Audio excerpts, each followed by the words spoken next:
Hello, everybody, and welcome to the Creator Notes podcast. I am your host, ZombiesLvBacon, and we're here talking all things content and creating with this week's creative, Shellbunny. Hello, it's me. I bet you never met me before. Shellbunny's an AI that we created a long time ago, and we've been fooling everyone into thinking she's a content creator. Isn't that right? Yeah, well, I'm not a very good AI though. Nobody said I'm well coded. I'm You're not not very. meant to agree. You're meant to say that you're not an Oh, AI. I'm not an AI. I'm sorry. Yes. So please introduce yourself. What do you do? I am a content creator who is a VTuber, and sometimes I show up IRL as well. But for my streams and most of my content, I am a robot rabbit who's a little bit cyberpunk inspired, a little bit sci-fi, and yeah, I got called an AI for so long that I became one. Yeah. And we should go over the fact that you haven't always been a robot bunny and you haven't always been a VTuber. No, So, I've only been a VTuber for a few years, pandemic born, as some VTubers were. And at first, I was actually a magical girl, magician sort of VTuber. And then I transitioned into becoming a robot because I felt like it suited me better. But I've actually done content creation since I was probably like 19 years old, so a good decade now, on and off, as myself and as a faceless creator as well. as always, Shell Bunny, or did you have like. I've had so many names. I've had the penchant for abandoning several identities across the internet.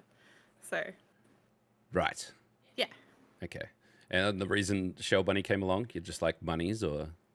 Oh no, it's actually not a happy reason. It's a sad reason. But Oh. one of my friends who was killed really loved bunnies and once called me Shell Bunny, and then the name stuck around, and now it's like a in honor thing. Right. Okay. Yeah, we got dark real quick there. Yep. Yeah. Okay. All Before right. then, I was like Shelby Sunshine, Lady of Love, Lady of Evil, Equifeth as well. I've had, there was also like at one point I was something related to kangaroos because I was leaning into that Australian sort of So market. you could have been a robot kangaroo. Is there any robot kangaroo VTubers out there? I don't know if there's a robot one, but I know that there are kangaroo VTubers. If you can think of an animal, there is VTubers of it. And I recently was like, man, if I could like redo being a VTuber all over again and pick an entirely new concept if I was like a new person, I would be a pigeon. But I was like, I gotta see then. Is there a pigeon VTuber? And there absolutely is some pigeon VTubers, and some of them are really, really cool. But I mean, they're one of the newer VTubers who I think joined Holo Live. It was Matara Khan. She's a cockroach, so you can really be anything. You can't just call someone a cockroach. No, she actually is a cockroach. She's a pink cockroach. Whoa.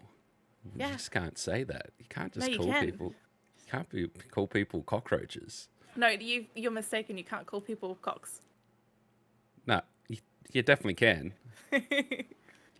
Right. So let's go back. I feel like we've just went all over the place just there. So Yes. let's go back. So starting in content creation, where did we start? How did we get into it? Um, What was it like? What did we do?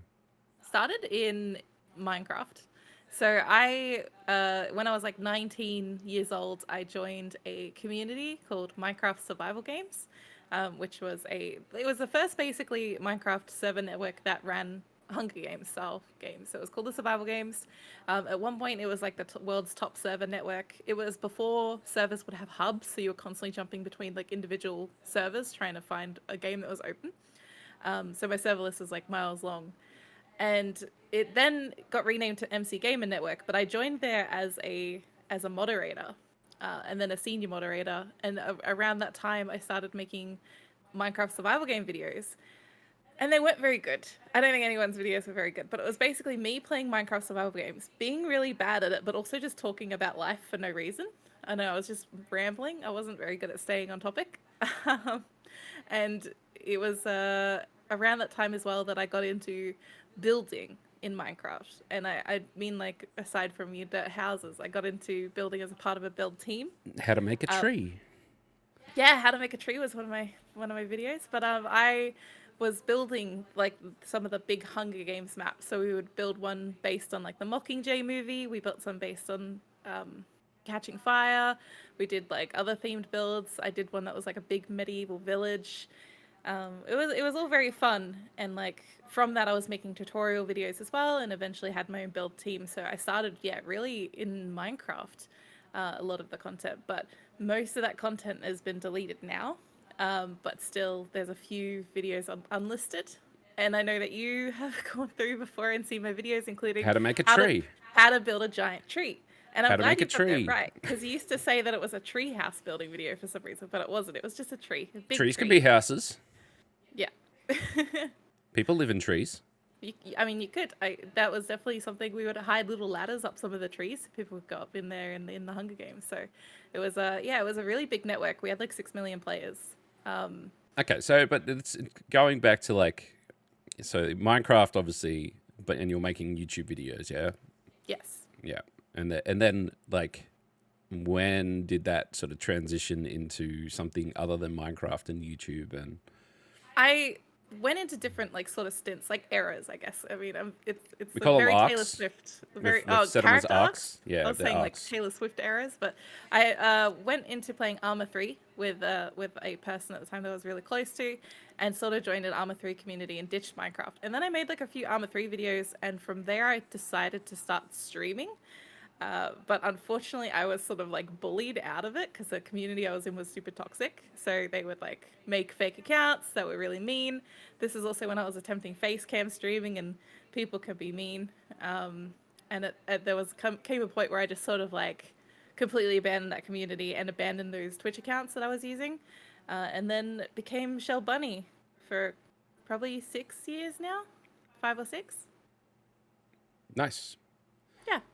Yeah, and then, and then, And then, oh, like the next arc keep would be going. that I stopped doing many things for a long time, but then I started streaming random stuff, and then I joined the GTA server where I met you and I met a lot of other creators and started realizing, oh, I should actually talk to people and make friends and network, and it makes it harder to sort of abandon your your accounts and like start a new identity. So How I'm did you stuck here. how did you end up in the GTA server? How did okay? So I was in a content creator group for women in Australia, and I was actually a mod there for a long time, and I met a few Australian creators. I met Hyperstrike, who used to run Team OCE, and although I mean, not as a part of the women's group, but like through connections. Obviously, Hyper wasn't in the women's group, um, and then through those connections, I jumped into one of his streams once when he was playing on the GTA server, and he was like, "You should come play." I'm like, "I've never played GTA 5 before," and then I just bought it, and then I joined the server that night, and then the rest is yeah, just I spent several years there learning how to dev, meeting you, running. So basically, because GTA RP in particular has just gone through a resurgence, like It a has massive a resurgence. renaissance. Sure, Yeah. absolutely. It's basically unrecognizable as a GTA game in a lot of ways. Yes. If you play vanilla GTA and then you go to what is 5M, I It's guess very detailed, lots of jobs to do, little things to do, and you entirely different maps. You know, it's entirely new interiors, new cars, new new graphics overhaul, clothes, new new hair. textures. Yeah, and I mean that when we were playing GTA, it was GTA Very bare RP. bones. There It was was not bare much. bones. It was like, you know, it's just yeah, it was nowhere near to the point where it's can reconstruct the entire game. But having said that, it was like the peak. It was like the dawning of the age. And I It sure remember was. having that conversation where I was like, "Man, this GTA RP thing that's gonna really take off. It'd be cool." And then like I mentioned it in the Team OC chat, mate. This would be really cool if we could do this sometime. And then it sort of marinated, and then it turned into what was Team OCE RP, and then became Oceania RP, and then it just goes on from there. And like, yeah, the deving and the creating side of things, it was basically like a blank canvas where you could tell a lot of stories and do a lot of improv, which is what really Yes.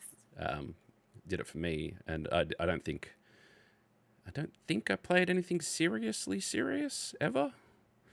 It's all pretty much a joke. We definitely had serious moments, but I think that since we're talking more about the content creation side of things, what is interesting is although I was super into it and I was developing and I was making the server and like working on it, I wasn't really making content on it, which is I guess probably a wasted opportunity. I wasn't streaming or anything. Maybe Oh, there was occasionally. dev streaming was one way of doing things. It was pretty uncommon. We were doing that more on your channel. I would be like a regular guest on your channel and other people's channels and show up, which was great. But I got to, it might have just been towards the end of our GTA journey on the server that we sort of started on, that I started actually making content more often. And that was in part because obviously I think I didn't like being on camera, and I had sort of like unresolved issues from my last Twitch account where people were being mean to me. Yeah, well, we'll get to this in a sec, but just Okay. before we stumble into what is going to come next, obviously, Right. GTA stuff in particular. For me, I was the opposite, where if I was on the server, I was doing anything on the server, I was live, Yes. like because people have like in character conversations and stuff like that, and just message each other in Discord, and like they go, oh, our story's gonna have this happen last night, or this gonna happen, whatever. It's like, no, I'm just gonna do everything live on stream. And if people don't know what metagaming is when you watch watch someone stream, and then you use that information in game.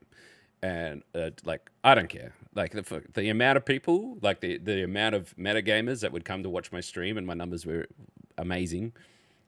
Even though they're probably going to use that information against me in some way. Doesn't matter because I'm so randomly chaotic about everything anyway. They'd like, oh, he's gonna rob the bank, and I'm like, yeah, my guy is going to fail robbing the bank and go to jail, and then when I'm in jail, I'm gonna stab someone because that's gonna be funny. And then then they think that there's this this whole plan. I'm gonna rob the bank or whatever, and then they just turn up and see me go to jail. I'm like, what the hell? Yeah. That wasn't the plan.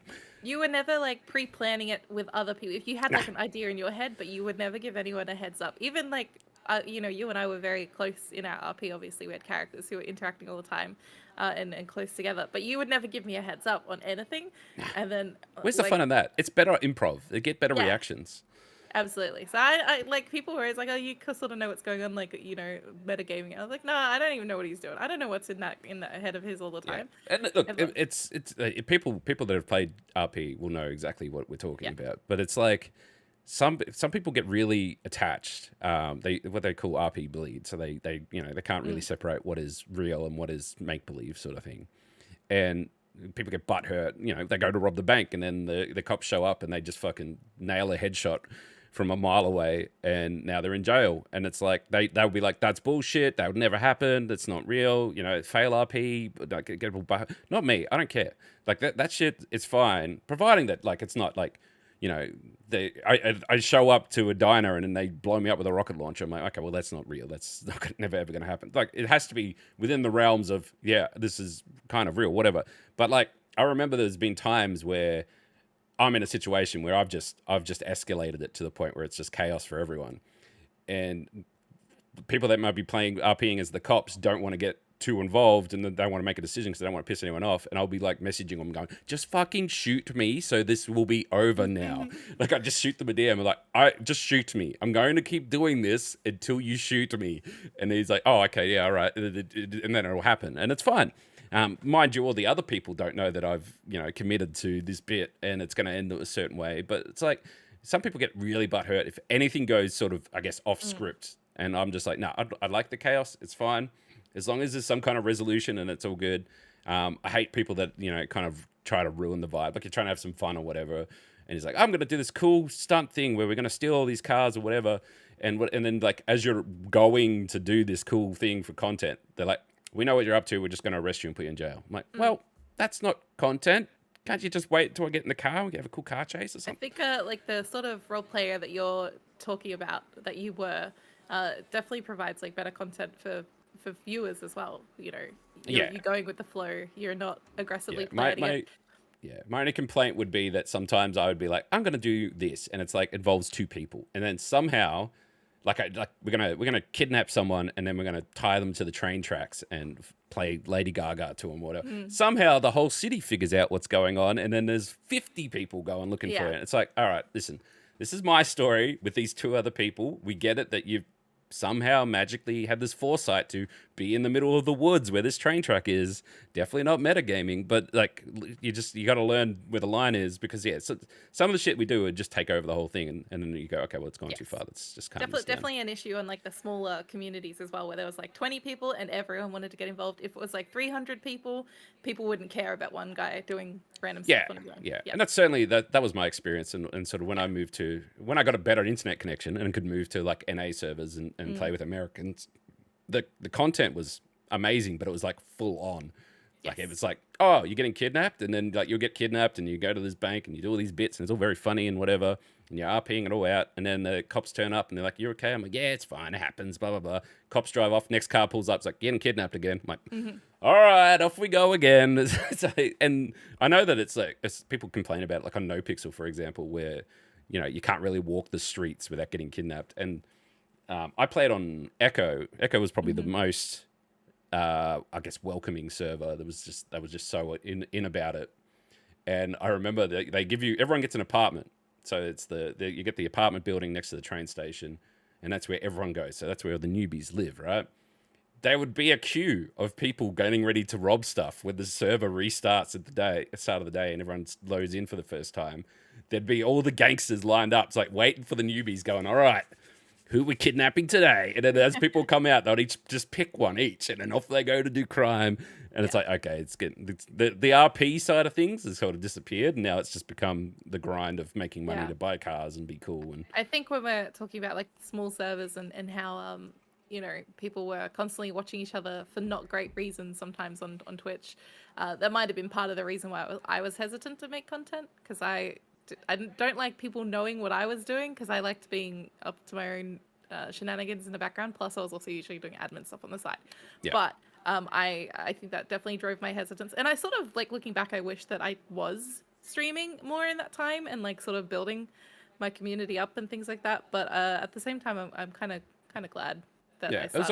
It was always an interesting time where you go back and you're like, look at these people that have clipped these particular moments. That's very interesting. Suspicious clips. Very suspiciously timed. Yeah. It's like, oh, this is when he's going to his stash and looking at his, drug money or whatever. It's like, okay, well, we get it, guys, we get it. But yeah, I get where you're coming from. And I remember having the conversation with you where I think I sent you, there's a Steam program where you can like be a VTuber essentially.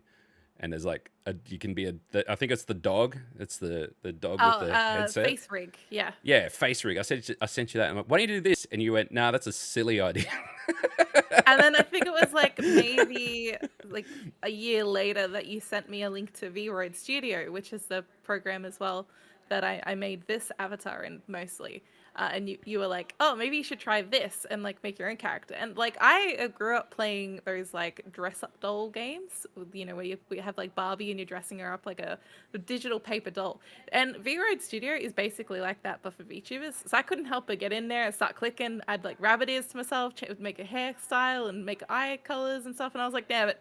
Now I'm in. I'm sucked in. I just made like a dress-up doll, and now I'm gonna stream with it, and it all sort of snowballed from there. Yeah, which has been like. I remember that we did some you did some face streams, and you did a lot of no cam streams as well. Yes. Leading into it, and like, I mean, the important thing I suppose is to note is that the communities and the people that you had around you at this point were much better. Yes. And that was the big difference, because I think if you even faced cam, it wouldn't have been it would be fine. Like, yeah. At that point, though, like my perception of myself being on camera, it was not positive. So yeah, no, and that's fair, and that's totally fair. But it's like, so obviously the whole VTuber thing, from my perspective, was like, hey, you can be creative and you can create whatever you want. You can be whatever you want. Be a dog, cat, bloody space rabbit, monkey, whatever. Yeah, it's definitely it became like a good outlet for me. So I started with making like this really basic character who was nothing but like a girl with rabbit ears. Because I was like, oh, I should have rabbit ears because my name is Shellbunny. And then it sort of was like, maybe I should be like a magician. Maybe I should be like a magical girl. Maybe I should. And then I started making assets and things for other people and like really learning a lot about the technology and taking my avatar out of V-Road Studio and into Blender and Unity and really sort of making everything super custom. So it's your fault, basically, that it snowballed to this point. Yeah, I just want to point out, when I first sent you that program, like if you had been like then, it would have been like before the VTuber hype, because like the VTuber wave went like, up so quickly.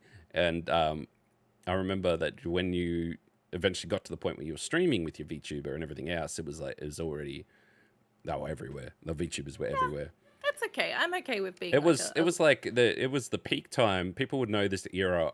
We're gonna call it an era now. This era of Twitch was like, oh my god, everyone's either a hot tub streamer or a VTuber now. Yeah, I definitely think now that there are thousands of VTubers being created every day, or you're at least seeing people who are like, I want to debut as a VTuber someday. This is my character. This is my art. I And mean, you they can download usually, an app on your phone and download an avatar immediately and be streaming in 10 minutes. yes, but there's a lot more to it than that. Is as a VTubing has its own sort of culture. And its own community and everything. And there are people who sort of sit in different segments of that culture. And some are the super, obviously you have your corporate VTubers, which are ones managed by idol agencies, originating in Japan. We've got like Holo Live, which is, that's global. That has a Japan team, an English team. Niji Sanji, which has been under fire lately. That sort of thing, right? So they're under contract. Generally, they have all the art and everything provided for them. They have a pre-arranged debut where everyone follows them before they go live for the first time. So there's been like a culture of VTubers coming in who are not managed by idol agencies but still want to operate themselves as such. So they will go on Twitter first and drum up support and try and get people to follow them and everything before they do it's a what's called culture. a debut. Yes. I sit outside of that and I've sort of pushed my sort of way of thinking in like the VTuber panel I did at PAX and everything, where as an indie VTuber, I'm like, you don't have to do what everyone else is doing and wait for a debut. You don't have to build up a following before you go live. You don't have to spend thousands of dollars on your first model and be 2D only. Being a 3D VTuber is actually seen as kind of weird, which is, what I am. Because a 3D model is usually accompanied by a 2D model that somebody will use the 2D mostly for streaming and use the 3D for other special events. Yeah. So it's not generally seen as the norm to have it as your primary model. So again, already sitting outside of things. But at the panel, I was sort of yelling to the crowd. I'm like, my opinion on VTubing is you don't have to operate as an agency. Don't debut. Do what you can and start with whatever you have first. And that's my sort of favorite part of VTubing is seeing people start with really awkward looking models that they made themselves DIY at home in 5 minutes, and then they grow. And as they grow, they improve their art, they improve their characters, they really get into it. And I feel like that is my favorite sort of VTuber to watch, is to see how people I definitely change. see a lot of people that are like sort of testing the waters, I guess, and they get like a PNG tuber, so they just get an animated still image, and they go with that as like their I can't really be bothered turning the camera on or the lights on or whatever, and But you need I'm like tired. that voice indicator sort of. Well, it's I mean, Yeah. I suppose there's an expectation or some I don't know what the proper word is, but like particularly if you're a female streamer, it's like get your hair done, put your makeup on, look a certain way for camera, have Yes. nice lighting, all that kind of stuff, and like people are like I don't want to do that. I want to play games and I want to stream, but I don't want to do all the hassle. I just want PNG tuber. I felt that in the time before, I guess just before I sort of started GTA roleplay and just before I sort of met you, and I was doing face cam streams. I would spend about an hour and a half beforehand putting on makeup, getting ready. At some points, I would wear hair extensions. Yeah, me too. At some point, like because of the way that lighting works, I would like shade my chest as well, so Yeah, that me too. like décolletage look nicer. Yeah, you do that too. I mean, Yeah. I just saw you run and grab a hat and put that on, and then you were ready to go. So It took me an hour and a half. Wow. Okay. And how many hats did you have to pick from? One. Oh, was that the closest one? Yeah. Yeah. But I took it like super seriously, and I noticed people would treat me better and watch me more if I did put that effort in.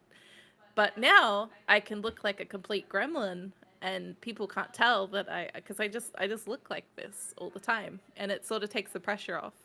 Because as well, when I'm in front of a camera, I'm a bit like a budgie. I can't help but stare at myself like a budgie in a mirror. So I'd be too distracted just looking at my own face all the time. And I do this during Zoom meetings for work because I work from home most of the time. I just stare at my own camera because I get self-conscious, and it's a self-conscious thing. But as a VTuber, I just occasionally glance over, make sure that my model's not glitching out. And aside from that, like I'm sort of more relaxed and more focused on the game and the conversation. So it just eases me because it's something that I've sort of said for neurodivergent creators as well, is a lot of neurodivergent people struggle the same way. and we struggle with like being perceived and being looked at and looking at ourselves at times. And I think it's a lot of the VTubers that I know personally are neurodivergent. I'm not saying it's a coincidence. I'm not saying we're all like that, but there's a Venn diagram where both the circles cross over real big in the middle. So That's also, I think it's important to be said that, and there's a lot of aspects to it, obviously, but it's also a identity sort of thing. Like people identify not necessarily how they look and how they feel, and they find it to be an outlet to be more creative if they can actually see something that they relate to, in a not necessarily a physical form, but like it's created and it's there, and it's like I that's who I identify with. That's how I like to be. That's who I am. And then they can be themselves, and they can, they can express themselves in that way. Definitely have quite a few friends who are trans creators who are VTubers, and they've said that themselves that they feel more comfortable when they're VTubing because they can present in a certain way without having that expectation on their physical selves at the time, and it's really helpful for them as creators to express themselves. And I think that's really beautiful, is to like be able to express gender identity and all that, how you want to through your VTubing model. Yeah, I mean yeah, absolutely, 100% agree with everything. And look, the people, the pea brains that make the joke of I identify as an Apache helicopter, you can as a VTuber be an Apache helicopter. I'm fairly certain I have seen a helicopter VTuber. You know that anime where the girls turn into like fighter jets and stuff? Fighter jets? I know the one with the warships. Sorry, yeah, I'm probably thinking of that, but there is one with fighter jets as well. Azulane, I think it's called. Azulane, yeah, so that style. But there is one with fighter jets as well. But I have seen a VTuber who is a fighter jet. So, it's all possible. Like I said, if you can think of it, somebody's been a VTuber. You want to be a VB? You can. It's like you want to be a bloody, I don't know, you want to be a drain pipe. You can be a drain pipe. That's fine. It's all limited by your creativity, and if you need help bringing that vision to life, you find an artist who can do it with you. And we've met quite a few cool VTubers over time. One that kind of surprised me, even though it's sort of like a normal person, is Pip, who is a weatherman. I was like, man, that's cool being like a weatherman VTuber. He looks like a struggling news reporter. It's kind of great. Well, also he brings the energy of the news reporter. Like he's always it's almost as if we're always crossing live to Pip, who's playing this abstract game right now. Yeah, reading him definitely feels like a live cross. It's fantastic. So I don't know if I necessarily bring that robot energy. No, but you do, like, and like I want to get into some other stuff in a second, but it does bring interactivity in the sense that people can do stuff like throw stuff at your model, or you can remove your hair for some reason, get big head mode. You got the wide walk meme going. Yes, making special redeems where people can interact is something that I've been enjoying lately. With this iteration of the model, it's the most interactive it's been so far. My next iteration is going to be insane with the amount of things we're going to be able to do. So I'm excited for that. Yeah, I think for me, like, and we'll get into a bit more detail about this stuff in a second, but it's I did a lot of research into VTubers because obviously I had to host a panel. I was going to say a stupid panel, but that's just how I feel about it. Stupid panel. I was there. You can't say it's stupid. But just doing like in the research and stuff like that, and to see the different levels and the different lore and the different kind of, I guess, it's almost like a culture thing. There's like different cultures of VTubers out there. Some that they have like every different version of themselves. It's sort of like The Simpsons, and there's a 3D version, an anime version, and all sorts of these different version stuff. But it's the same character, and I'm like, wow, that's crazy. You just like, and people just drawing them all the time in all these different versions, and then you have, other people that. Not only do they have their character and it's down pat, like that is their character, you can recognize them for anything. Their character is in Beat Saber, they're in VR chat, you can get into Lethal Company now, and and they are their person. Like it's like their person now. Like I, as a flesh tuber, can film myself outside or cooking in the kitchen or whatever else. I can't film myself in VR chat because I can't. A flesh tuber can't go in there, but a VTuber can. A VTuber can go into it. They definitely port into different universes, and it feels organic. Yeah, and it's I mean, it's Ready Player One stuff, really. Yeah, absolutely. And that's really cool, and I find that sort of creative outlet is unique in a lot of ways and works really well. And I know that just going back a second, but like when we're doing GTRP stuff, and we're looking to like promote and grow the server and everything else, we're taking what were popular memes on TikTok, and then we'll recreate it in the 5M engine. and they were just blowing up, and it was just silly Yeah. things. And they're like, okay, we'll take this meme thing that someone's created a live short, whatever else. We can do the same thing in the Rockstar engine in 5M. We can code it if we need to code it, whatever. But we can move the camera around, do everything, and make it look almost Mhm. shot for shot, same sound. It's just in GTA, and then people go, I recognize GTA, and I recognize that noise, and then it was just it was very unique and cool, and like that sort of stuff I find fantastic, and I think that's where I guess flesh tubers have a bit of a disadvantage, but I mean, anyone can be a VTuber if they really want to be. But it's just Yeah. interesting to see how some people treat it. Some people just live in their 2D space, and that is just who they are. There's people that transcend the 2D and they go into games and videos and whatever. And like there's musicians and people that do concerts and It's super common these days, yeah, for the especially the idol agency sort of VTubers to to do with the also idol be stuff. musicians. Yeah. Yeah, Even if they have no musical talent, and I'm not saying that they're not, but they'll have like a big team working with them to make them into musical artists.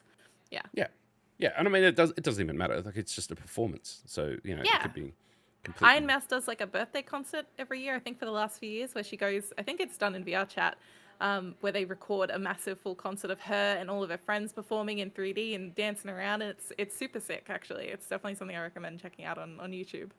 Yeah, Yeah. and then when you look at the fact that is it Unreal Engine now, you can put anything into VR. Yep. Yep. So you can anything that any game, any game that runs on Unreal, you can just jump in VR into that game now. And like people, jumping into Power World and they hanging out with their pals slash Pokemon. Yeah. It's just like in VR. And you can do that now. And now it's like, okay, well, if that's the case, I can be my VTuber and I can disappear into a video game. Like it's just immersion plus, and it's crazy. Live makes it really easy, which is a good Steam app. So basically, you open it as part of your, if you're in VR, you just drag your VRM, which is the model type that I'm using right now. You drag it in, and then you just position a third camera over your shoulder or whatever, looking at where your character is, and it superimposes you into the game. It's amazing.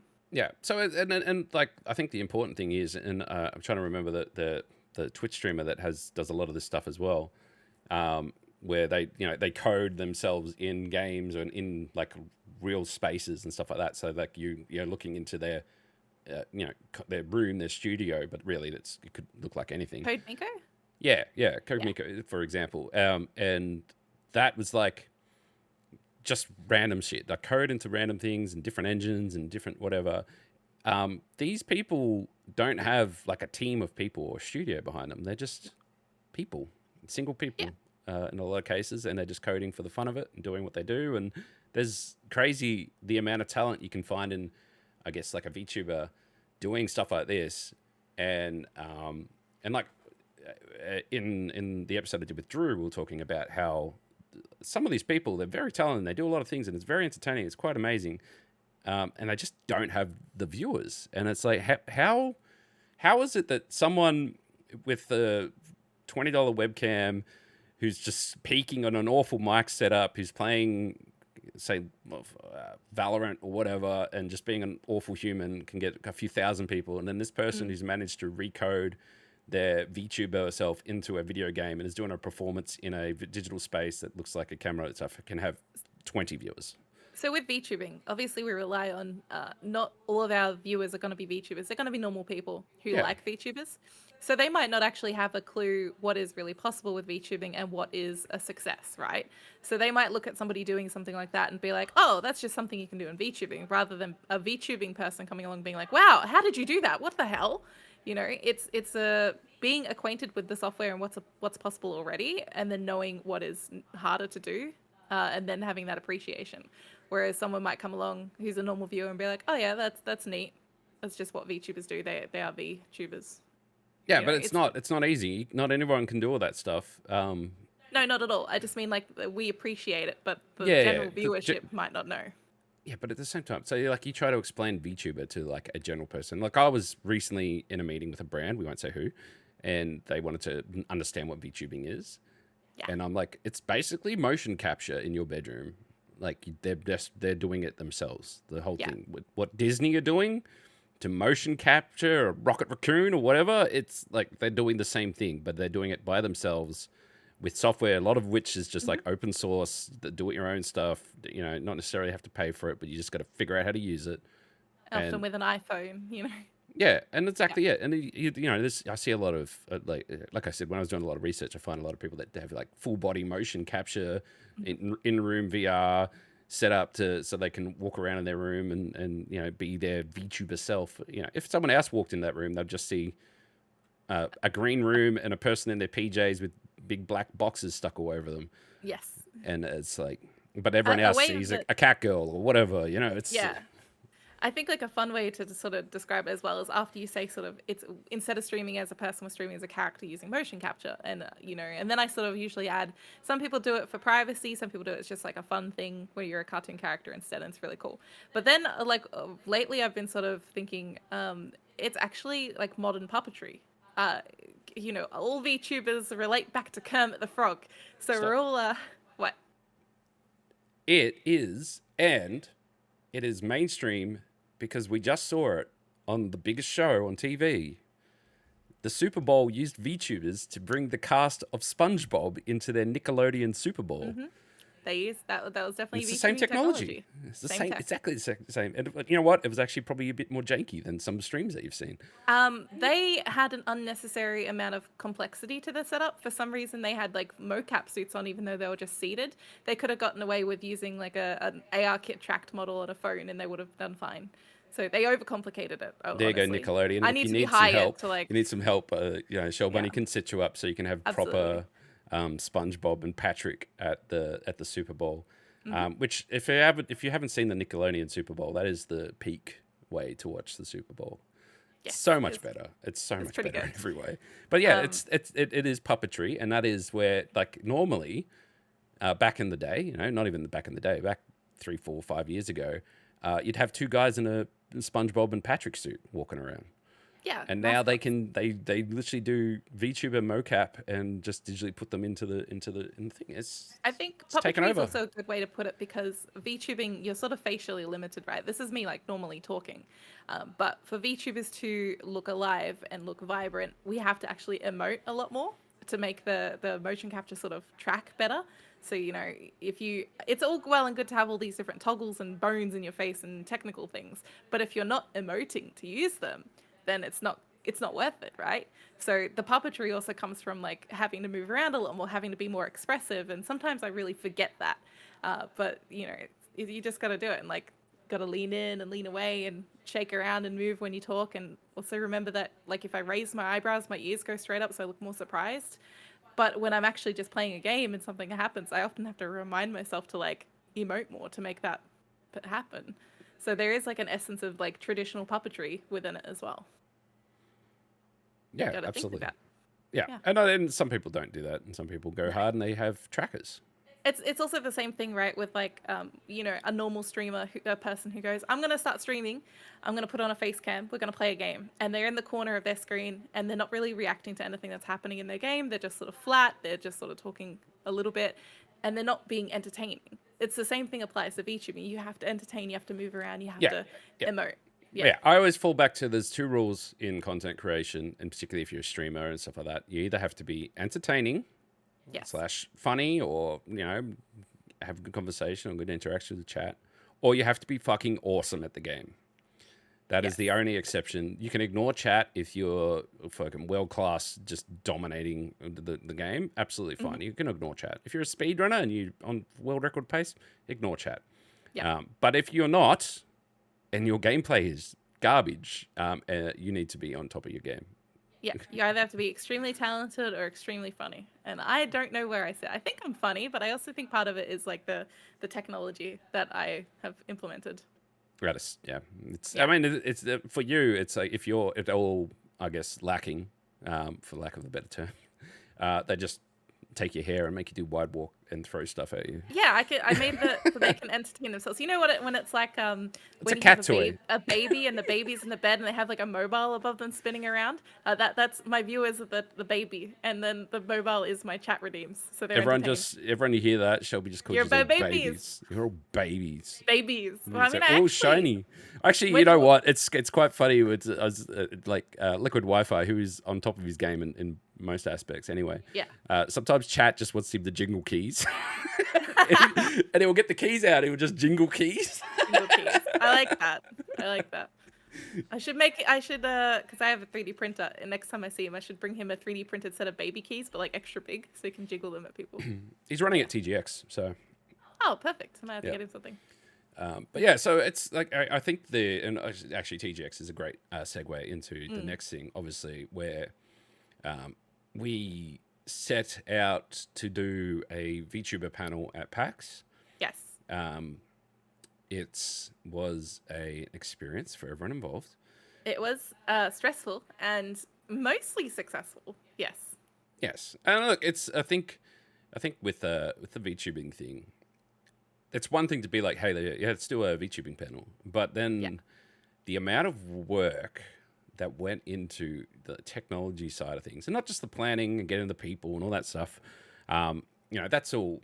Anyone can really do that. It just takes time, and like the people at PAX Trial and error. amazing. They will fix anything that goes wrong. They will help you in any way they can. They're just helpful people. So that was never a problem. The problem for us was they don't do VTubing stuff really because they didn't really know what it was. No, well, it's not so much that everyone recognizes what a VTuber is if you're in the content space, and PAX is the content mecca, right? Yes, yeah. So the problem is that VTubers aren't real. Yeah, most of them don't want to be seen or perceived in person. Correct. And then they don't even come to the events. And those who do, or those who are interested, they don't want to be recognized and so on. And then there's no kind of representation and there's no kind of relatability. There's nothing there for VTubers. So then the task was set to make a VTuber panel, which I pitched it to PAX. They were all very, accommodating, and they did their best. They could see the challenges immediately, and it's very hard to sort of predict what we don't know. Like, we don't know what the space looks like. We don't know what the technology is. We don't know what the people are. We don't know if there's going to be creepy people that rock up whose sole purpose is to figure out what people look like in real life. Unmask people and dox them. You got all that kind of nasty stuff. Yeah. So there was a lot of moving parts, and we navigated through that as best we can. For those who are wondering how it all came about, because there's technology is part of it, and we were very lucky that I had a deal. I was working with Lenovo the month leading up to PAX, and I said to him, hey, what's the chances that I can hang on to this very powerful laptop that I was road testing and run it at PAX? And they were totally fine. Absolutely. Yep. Happy to help. No worries. So they were really, really good to work with. So that was the computer power part knocked out, because I didn't really want to bring in a desktop and set that up. And then it's a question of how do you capture, was it five VTubers? 5, yeah. That was without being doxed, without being like all this stuff, right? Yeah. So we did it through. Basically, we had a USB hub that was plugged into 5 phones that were running a mocap software on their phone, so that you could be captured as a VTuber on the phone. There is, basically a mobile edition of each of the 3D and 2D software on the phone now. Yeah. So then that was fine. So we could make a VTuber appear on a phone. That was challenge 1 sorted. Making it turn up on the computer was a challenge that just wouldn't work. Computers don't like having multiple iPhones plugged into it. I trialed 8 different software for screen mirroring via cable, because it needed to be via cable. It was a challenge. And then the lucky last one that we tried was the one that you suggested, which was a software that is used for like click farms in China. Yeah, I found it on a forum where someone wants to run multiple Pokemon Go accounts at once on their computer. So it was not in English. It could have held up to 140 phones at a time. It felt like a malware installing it, but for some reason, it just worked. Yep. So then that was the software thing. So we can capture and mirror what was happening on the 5 phones. Yes. On the computer. Then it was getting those 5 phones into OBS, and then getting OBS to then export that onto the big screen. Yes. And then the plan was we put up a big screen ourselves that just like a cover that goes up in front of the stage that will then hide everyone behind it, so that we can mocap behind there in the space and answer questions and be there in person. But they would be looking at the screens and seeing their VTuber selves. yeah, great idea. It's Fantastic so idea. funny. Such a great, Um, funny idea. Also found a guy who could print the VTubers on a curtain, big sign that goes on the front, so at least you could sort of Like a see something on massive the banner. stage. It's huge. Yeah, Yeah. it's a massive banner, which she did a great price for me to help me out. Yeah. So it came out to be a curtain with a massive banner on it with the VTubers on it. The VTubers sitting behind the curtain, looking into their phones where they could see themselves, which was plugged into Everyone a had USB like a hub little that was plugged into the tripod. Lenovo laptop, and everything was fine. They had their microphone and their PA system and everything like it was meant to be set up Yes. there. Totally fine. We came up with the idea where we're going to try and at least stream it or capture the footage. We're lucky a friend of Akari was there who was able to do the tech side of that because I just was already at capacity for my brain. And that was fine. The guys that were running the audio booth were like, we're going to record the audio. And I'm like, this is sweet. If anything, we'll be able to have video and audio and match them up later and it'll be fine. Yeah.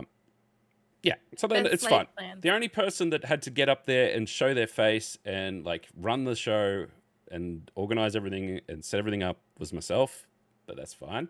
No one was also there to see me. This is true. So, I remember as well. It was quite funny because like you were the flesh tuber and you had to introduce yourself as a flesh tuber. Yeah. And look, I think before we get too far ahead, that was a challenge, and obviously we took on that challenge and we saw it to its end, and the expectation of, hey, how many people care about VTubing or who would actually want to go to see this, which was, we talked about, it was like a beginner's guide to VTubing, right? Yeah, like a sort of a questionnaire about us, and we're all indie, smaller VTubers anyway. Yeah, and it was what, like 300 people? It was a full room. I didn't know how many people there were during it. So the beauty of being behind the screen and also having chronic anxiety is I didn't have to look. We were behind the screen before people were allowed in the room, and the screen only came down when everyone left. So I had no idea. I thought maybe there could have been like 40 people there, maybe all my friends. It was no one there. I was just making all the noises myself. Oh, were you? Yeah. It was asking all those questions. But then I got photos of the room afterwards. People were sending me photos being like, look how many people were here. I'm like, what the hell do you mean these are all the people that came to see us? Which is kind of mind-blowing. Yeah, it was weird for me because I get to make eye contact with all of them and they all made eye contact with me because I was the only person they could see. So it was very daunting, and it was my second panel for the day. Yeah. And it was a lot. And then, and then there's like, I saw recently someone was talking about, hey, how do I plan for, like events and this sort of stuff and whatever else. And I think it was Fred McKay put a great response in there. And it was, be prepared for everything, just accept everything's going to go wrong. Yes, and it did. And it did immediately. It's like just basically kind of immediately. Because, again, we don't know what the space is like. We have to sort of predict everything. And it's not until you get your literally 10 minutes before the panel starts that we have to set up the screen, set up all the capture stuff, plug it all in the computer, hope hope to God that the program actually reads it and does it. Hope to God that it goes to exports to the screens that we just knew was there. And like all of the media stuff, because we also were running like a little clip show at the start of other VTubers, and also then the acknowledgement of country. And we did like that dress rehearsal early in the day in the cafe. Everyone sort of rocked up and we were all plugged in and we're like, yep, it's working. This is great. But things go wrong when you actually start to do the thing that you want to do, right? Yeah. A test is one thing, but then stuff happens. So I think officially, from my perspective, we just started losing cameras. We just started losing VTubers on the screen one by one. People were like shocked, gasp. Yeah. So I was the one in the middle in front of the laptop because I was controlling like the OBS, and one person. So obviously the phones were having more power drawn than we're getting back into them through the power cables. Essentially, one person's phone died because they hadn't charged it all day, and it killed first them, and then two other people got short circuited and taken out. So at the end, it was just myself and I think it was Ellie who was still on the screen. But everyone in the crowd, I could hear the shocked and what's going on? Sort of like hubbub of the crowd. I'm like, I have to do something. I have to make a joke to like calm them down. So as people were still answering questions, I went into Paint and I just started scribbling and then inserting my scribbles into OBS to like, instead of there being a picture, like Akari's like model there, I just drew a really bad picture of a dragon and wrote raw on it and put that in the slot where Akari was. And Yeah. that calmed the crowd down.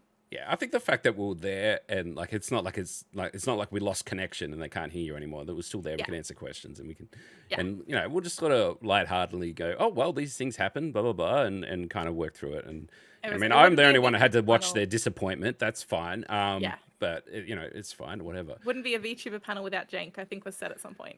Yeah, and I think for the most part, if they had a choice between their janky VTuber panel and no VTuber panel, I think they were happy with the janky VTuber panel. I think it was well received. And I do like at least we got like halfway through the panel before the issues happened. So people had like a lot of time to see us moving around and talking to us. And so it wasn't like from the start, Yeah, and it was really good. Because obviously the commentary was that, VTubers don't like to be perceived. It's very hard to get people there and it's very hard to get representation and whatever else. So we did the most we could with the VTubers that we had, which was 4 people that we found, and PAX gave us one person who pointed us in our direction. Mm-hmm. There was one other, but then like they wanted to do like an advanced class in VTubing, like they wanted in like to get a more into niche subject. Yeah, and I'm just like, absolutely, but I don't know anything about that. I'm the wrong person for that. I can't. So we got the 5 who sort of. So we got the 5, and that was fine. And then I set out. And this was I just came up with this idea and just went and did it because I was doing it anyway, so whatever. But I just went out and I found as many VTubers as I could. I posted on Twitter, X, whatever, looking for VTubers, whatever. And then people like tagged them all. And I went and I messaged and found every single one that I could. And when I say found, I was like 40 VTubers. When their DMs were open, especially. And then there was 30 with their DMs maybe open. And maybe 15 that saw the DM, and like 5 that had emails on their thing. So maybe like I tried to contact 40 of them, and I got into like 20 of them, and like 10 came back to me. And in some cases, like they were just like, because like the week before PAX, they're like, oh, can I still help out with this? I'm like, no, I needed this stuff a month ago. I'm sorry. We needed that for the clip montage. Yeah, but it was good because then I could go and I could reach out to all these creators that aren't going to PAX, or if they were going to PAX, they didn't want to be perceived. So they were in the crowd, a lot of them, stealthy. Yeah, maybe, who knows? We don't know.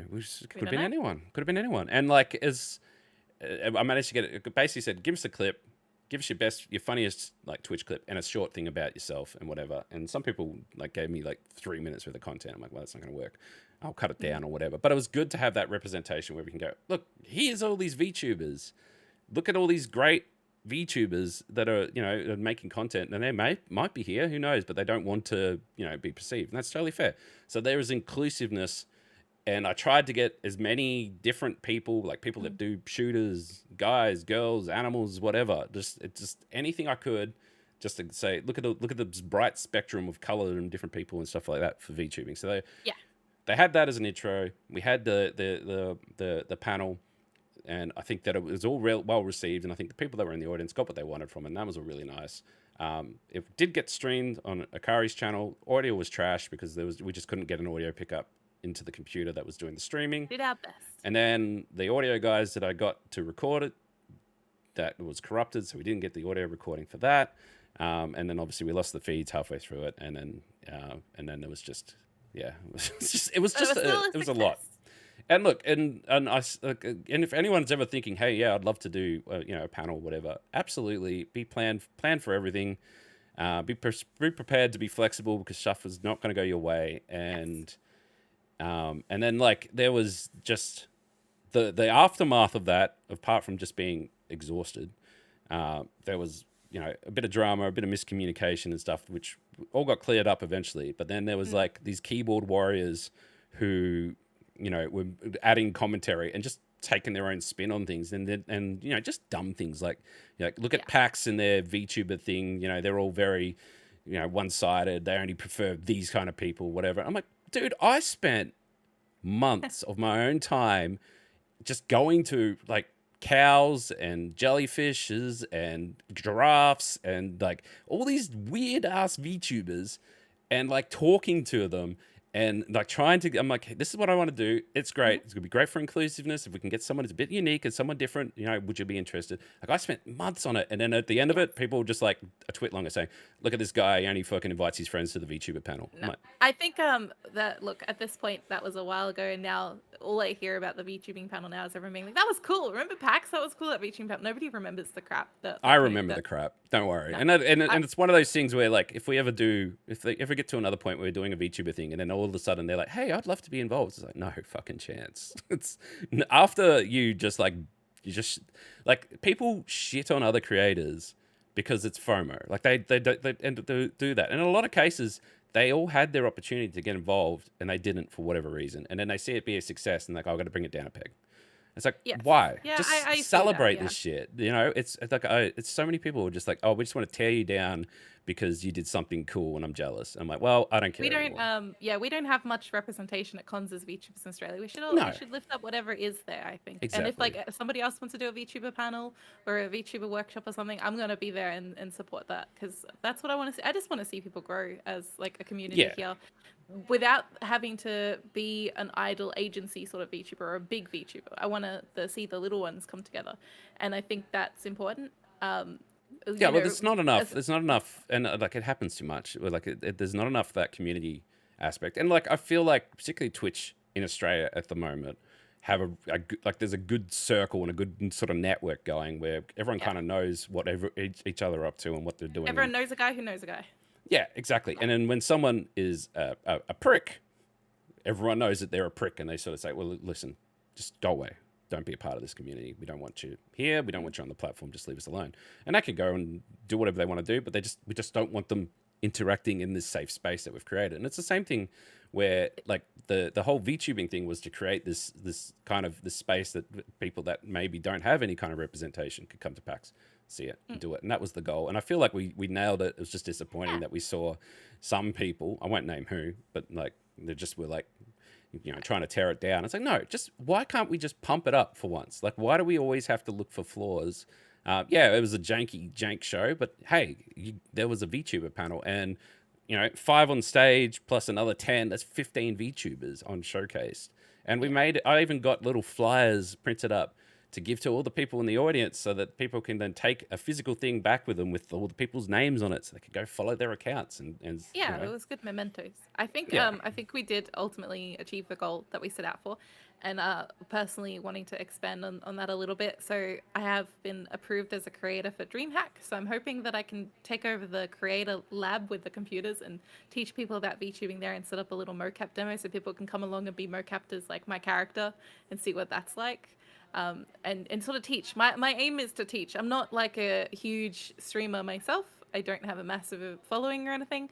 I'm just consistent, but I'm also just me and being small, and that's okay. But I want to share what I have to share, and that's knowledge of tech in VTubing a little bit, and I want to share that anyone can get started. And 3 years ago, I made my first model, and I want to show people that it's easy, and that you don't have to be afraid, and that there's community there. So if somebody wants to come up to me and be like, "Hi, I'm interested in being a VTuber," I'm like, "Pal, I got you. This is how you do it. I'll be your bud. If you wanna talk or ask questions."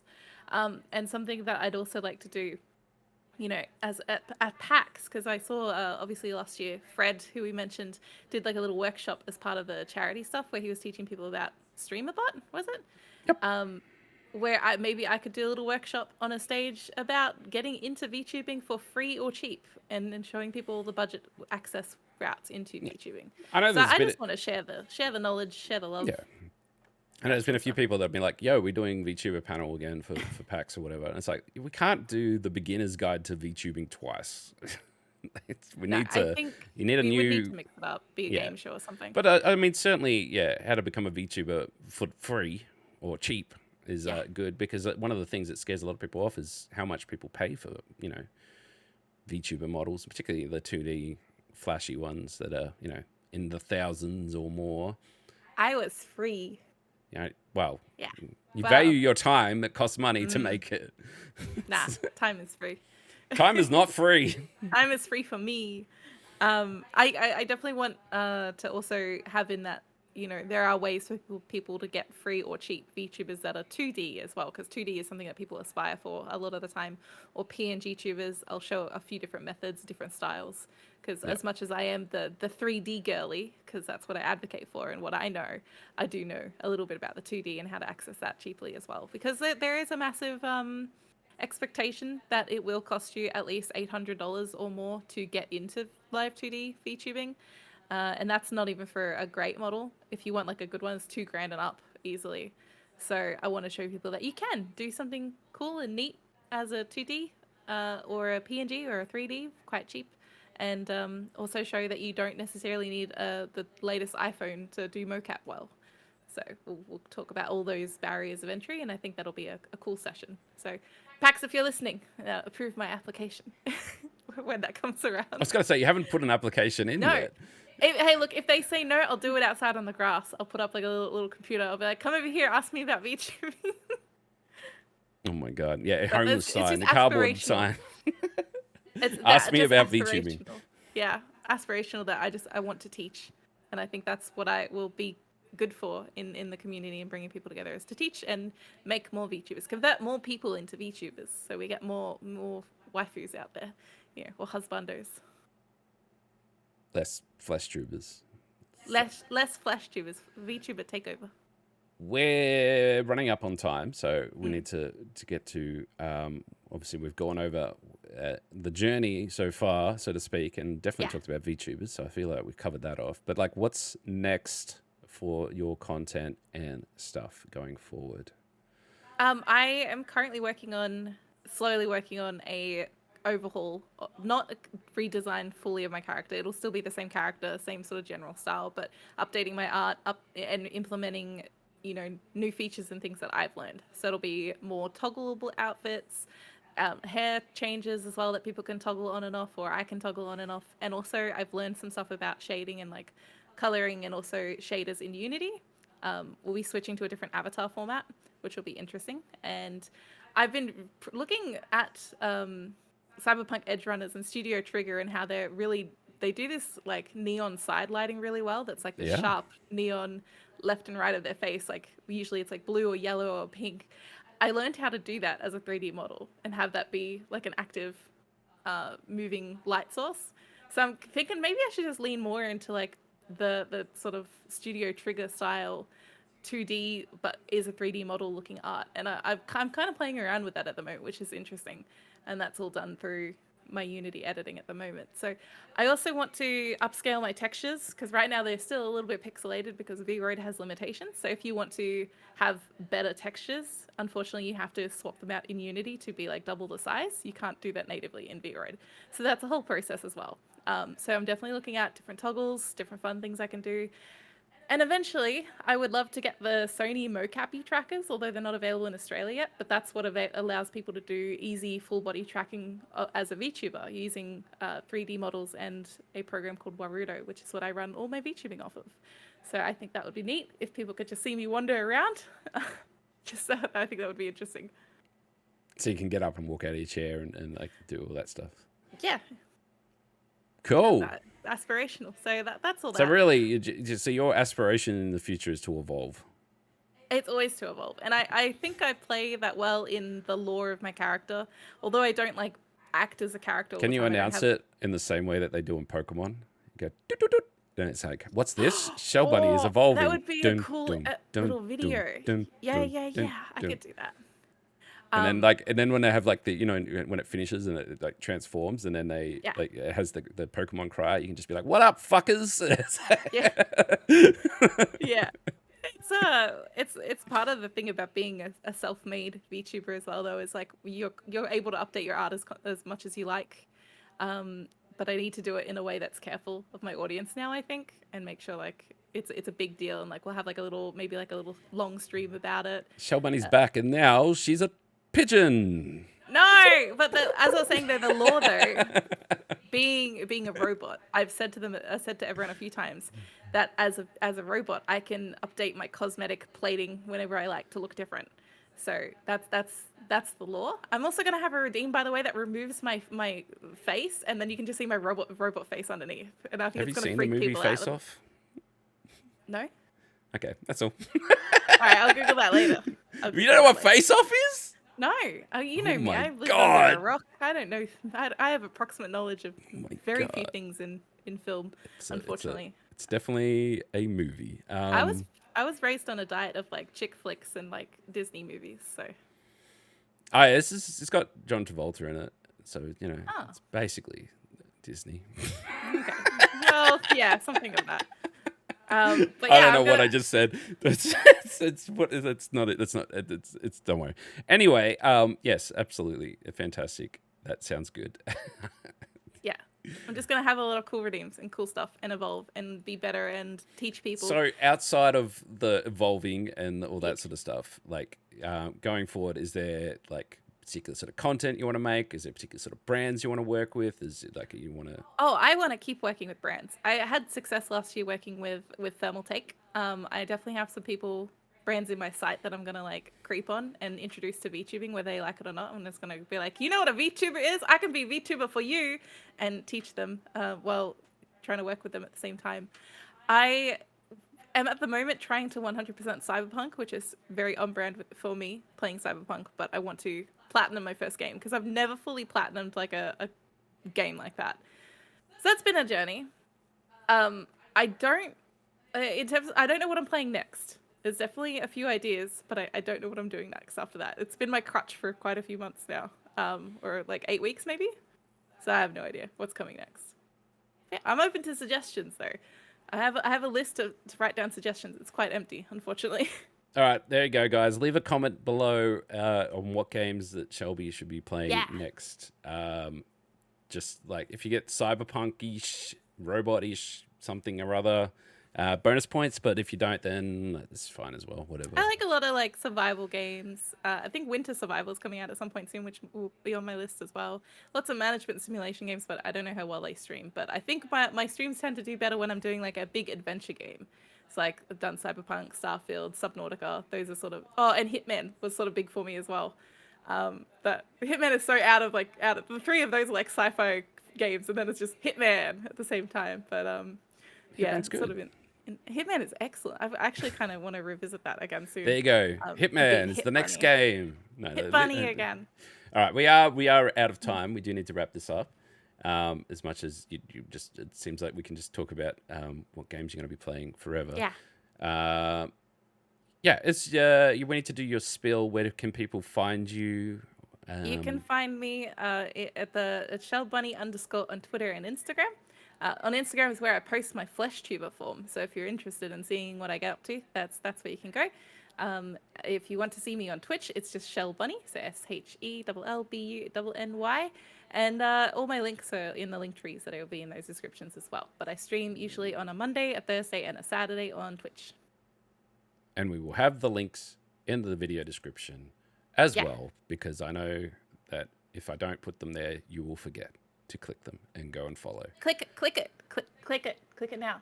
Do all that. And as we do come to the end of this episode of the Creator Notes podcast, I do appreciate anyone who is subscribed / following either on YouTube or Spotify. And if you can give us a like or a rating or a comment or anything, it all helps in getting the video out there, and send it to every single person you know, your hairdresser, your dentist, every one of them. They all need to know. Hairdresser knows I'm a VTuber, so why not tell your hairdresser I'm a VTuber? And then tell your hairdresser about VTubers, and then good luck trying to explain it. Tell your mum about VTubers. Tell your nana about VTubers. Explain it. Think about the most difficult person to explain it to, and explain it to them. Try to tell them about the cockroach VTuber. Yeah. Tell them that there's an idol agency with a cockroach. Matara Khan. There you go. Tell them that, and then see what happens. But also, more importantly, please leave a comment under the video. Please comment on who you would like to see on this show. No one has actually done it yet. You could be the first. Tell me who I need to message, and if their DMs are open, I'll do it. And if they have an email address, I'll email them. And if they have neither of those, I will go to their house. No, I won't. But like, please do leave a comment. And I want to meet new content creators, and I want to interview them on the show. So please leave a comment with the content creators in there, and then we'll go and harass them and get them on the show and ask them all the questions. And yes, talk about stuff. And yeah, that's it. Thank you for being on the podcast, Shelby. You're welcome. And you can find Shelby streaming Cyberpunk probably forever because she'll Until never I'm dead. finish it. Yeah. Until Yeah. Cyberpunk 2 comes out. So like 8 years. Yeah, They're working on it at the moment, Project Orion. So Yeah, they just got a new writer. yeah. Yeah. All right. Thanks for hanging out, everybody. Make sure you like and subscribe and comment and do all that cool shit. I love yous all, and we'll see you all again very soon. Goodbye. Bye-bye.